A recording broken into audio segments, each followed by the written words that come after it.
కొన్నిసార్లు కొంతమంది మనకు కీడు చేస్తారు, దుర్మార్గం చేస్తారు, తిరిగి ప్రతీకారం చేయాలనిపిస్తుంది, కానీ వదిలేసేయమంటున్నాడు దేవుడు. అపకారమును మనసులో ఉంచుకోవద్దు, వదిలేసే.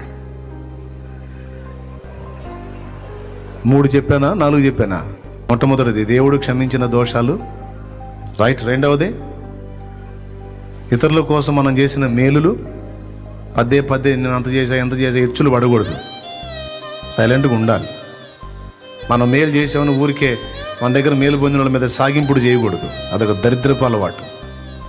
చేసాం పర్వాలేదు, మనం మేలు చేసామని వాళ్ళు చేయాలని డిమాండ్ చేయాలా అయింది, అది ఆ కృతజ్ఞతా భావం వాళ్ళకుంటే వాళ్ళే చేస్తారు. 2, వాళ్ళు చేసిన మేలు మర్చిపోవాలి. 3, ఇతరులు మనకు చేసిన కీడు మర్చిపోవాలి, ఎందుకంటే అది ప్రేమతత్వం. అపకారాన్ని మనసులో ఉంచుకోదు. మనసులో పెట్టుకొని పగ సాధిస్తున్నామంటే ప్రేమ కలిగిన వారం కాదని అర్థం.